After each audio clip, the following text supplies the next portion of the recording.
मात पिता सुत पुत्र को कहते हैं। स्त्री, जैसे कोई बालक हैं 15, 16, 10 वर्ष के, वो माता पिता के अधीन होते हैं। और बच्चे का समझ में आ गई और माता पिता मना करते हैं तो उनके अधीन है वो।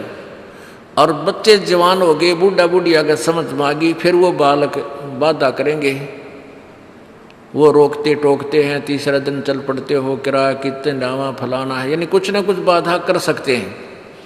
किसी का पति बाधा कर सकता है, किसी की पत्नी बाधा कर सकती है।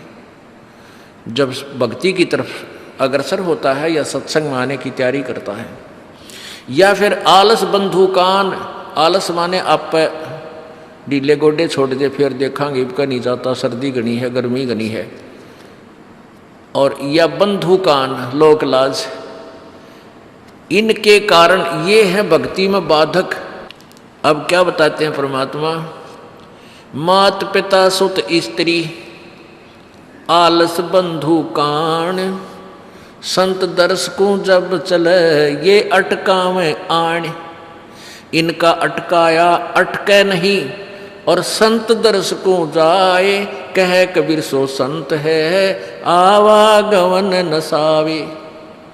इनका अटकाया अटके नहीं, और संत दर्शकों जाए यानी सत्संग में अवश्य जावे, कह कबीर सो संत है आवागमन नसाए, उसका कल्याण होगा। आज मीराबाई जी का कितनी श्रद्धा और आदर के साथ नाम लिया जाता है, और यदि वो उसी तरह की क्रियाएं करती जो उस समय की बहन बेटियां लोक लाज में फंसका अपना जीवन बर्बाद करगी, आज वो कुतिया बनी आंडे। परमात्मा कहते नकबे सर नकबे बनी वह पैर थी हार हमेल, और सुंदरी से वह कुतिया बनी सुन साहिब के खेल।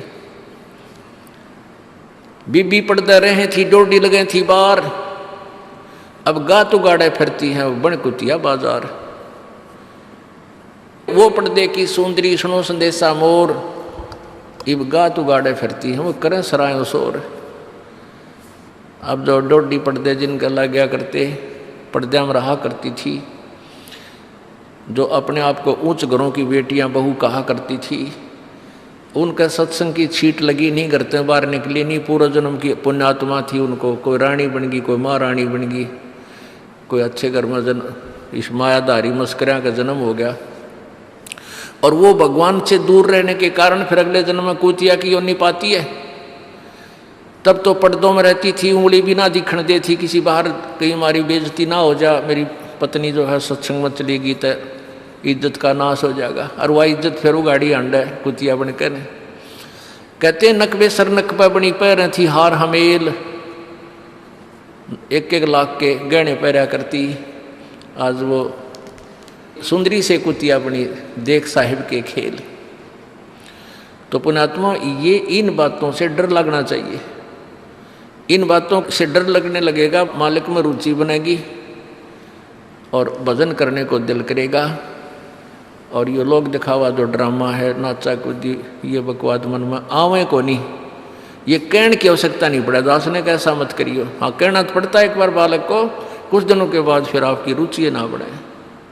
इतना तो इस दास को विश्वास हो गया है कि परमात्मा के बच्चे भगवान को पहचानने लग गए, क्योंकि अब शिक्षित समाज है।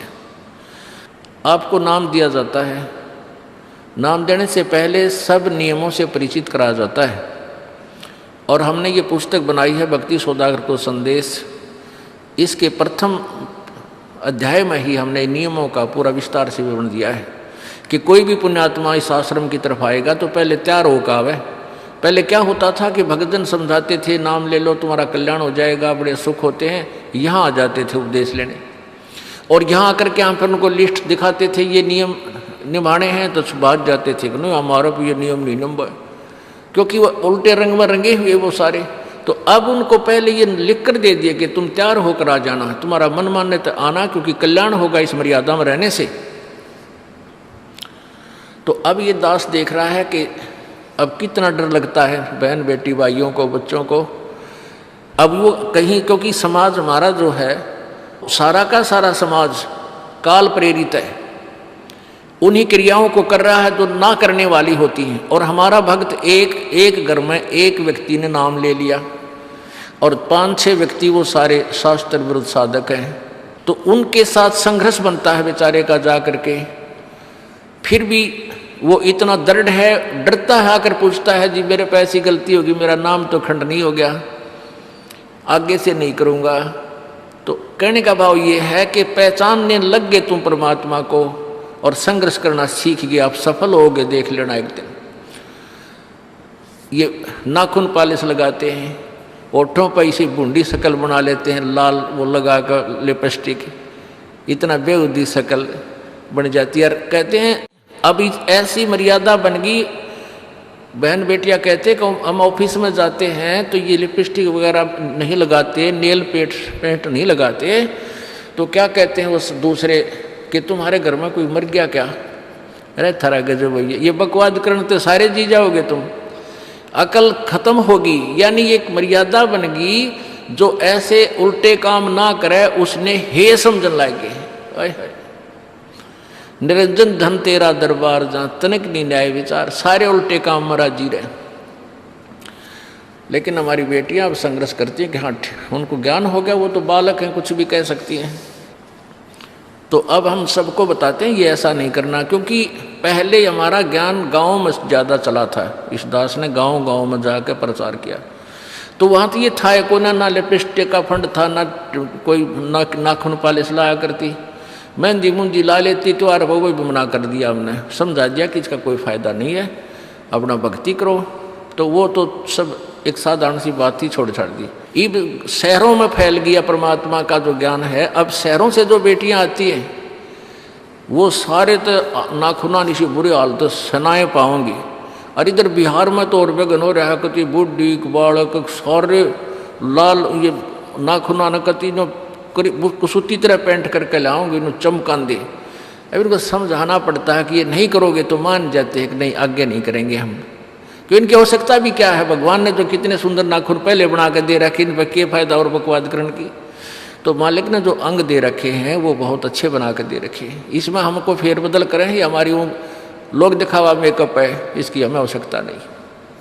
अब तो हम आपको बता रहे हैं, समझा रहे हैं पहली बार, फिर आप पे सियाने हो जाओगे, आपकी अब पर रुचि ना करे। जैसे नानक साहब कहते हैं, ना जाने काल की कर डारे किस विध डल जा पासा वे, जिना के सरते मौत खड़क दी उनानू के डांसा वे। अब प्रसंग था कि साध मिले साड़ी शादी होंगी और भी छड़ जा दिलगिरी वे, अख दे नानक सुनो जहाना ये मुश्किल हाल फकीरी वे। तो नानक साहब क्या बताते थे कि तुम जाते हो यहाँ से सत्संग सुनकर, और वहाँ आप ऐसे समाज में जाते हो जो सब काल प्रेरित होकर के वो साधनाएं, वो क्रियाएं, वो ड्रामाबाजी करता है, जिससे मुझे डर लगा रहता है कि कहीं आपकी क्रियाएं भंग ना हो जाएं और आप काल के मुंह में चले जाओ। जब तुम वापस आ जाते हो तो मुझे बहुत खुशी होती है कि परमात्मा के बच्चे काल के जाल से बचे हुए, तो उस दिन खुश होता हूँ मैं। और तुम चले जाते हो तो मेरी एक तो वो ज्ञान कि यहाँ काल का लोक है, ना जाने कब जाना पड़ जावे, इस कारण से डर से अपनी भक्ति करता रहता हूँ। और एक तुम्हारी भी चिंता खाती रहती है कि कहीं काल के जाल में ये बालक फिर ना फंस जाएं। तुम वापस आ जाते हो एज इट इज, तो फिर मेरी खुशी का ठिकाना नहीं रहता। साध मिले साड़ी साधी होंगी, साध यानी साधु संत, ये भक्त आप साध हो, साध माने जो साधना कर रहा है, और साधु सोए जो सीधा चाल है, यानी जो और लोग दिखावा बकवाद नहीं करता, शराब मांस तम्बाकू नहीं पीता, और मेकअप वगैरह शरीर के वापस जरूरत नहीं। कहते पति भरता भावानी चोम चटक श्रृंगार, जो पति भरता यानी जिसने केवल अपने पति से ही लगा हुआ है, फिर उसने बकवाद करने की क्या आवश्यकता है। तो कहने का भाव यह है कि हम सच्चे ढंग से जब लगेंगे, फिर हमने अब पे इच्छा ना हो किसी वस्तु की। परमात्मा कहते हैं इस काया का गर्व ना करियो के काला के गोरा रे,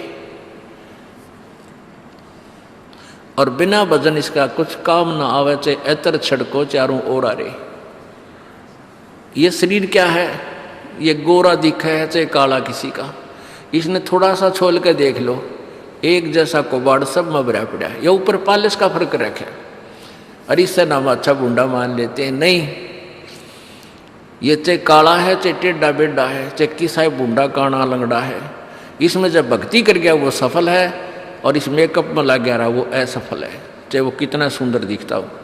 तो पुण्यात्मा परमात्मा कहते ये मिट्टी है, इस मिट्टी से हमने लाभ उठाना है, इसे सोना बनाना है, भक्ति रूपी धन कमाना है, तो इसी से कमाया जाएगा। अब प्रसंग है कि झूठे सुख को सुख कहे, ये मान रहा मन मोद, ये सकल चबीना काल का, कुछ मुख में कुछ गोदी। अब परमात्मा आप बताओ, मैं आकर के बोली आत्माओं हमें जगा रहे हैं, हमने काल के कुएं की भांग पी रखी है, यहाँ की मान बढ़ाई और इस माया की। कबीर परमात्मा कहते हैं, कबीर ये माया अटपटी या त्रिगुणमयी माया, ब्रह्मा विष्णु महेश के द्वारा जो हमारे अंदर प्रेरणा कर रखी है, त्रिगुणमयी माया के विषय बता रहे हैं। कबीर ये माया अटपटी, सब घट आण अड़ी, किस किस को समझाऊं, ये तो कुएं भांग पड़ी। अब किस किस ने समझावा, सब एक तरह की भांग पी के एक जैसे विचार, एक जैसे बोल, एक जैसा ज्ञान इन्होंने ग्रहण किया हुआ है, और ये दास सच्चा ज्ञान सुनाता है, इसका विरोध करते हैं, इसको जल्दी समझ नहीं पाते, क्योंकि इनको इस माया रूपी और अज्ञान रूपी भांग का नशा हो रहा है। तो परमात्मा कहते हैं, कबीर ये माया अटपटी, सब घट आण अड़ी, और किस किस न समझाऊं, या तो कुएं भांग पड़ी, यानी सब ने एक जैसा ही ज्ञान ग्रहण कर रखा है, सबके एक जैसे विचार हैं। अब झूठा सुख कौन सा है? इन कार कोठियों को हम अपना मानते हैं, संतान संपत्ति को अपना मानते हैं। इसका उदाहरण आपको दे दिया। परमात्मा कहते हैं, राम नाम कड़ुआ लगे और मीठे लागे दाम, दुविधा में दोनों गए भाई, माया मिली ना राम।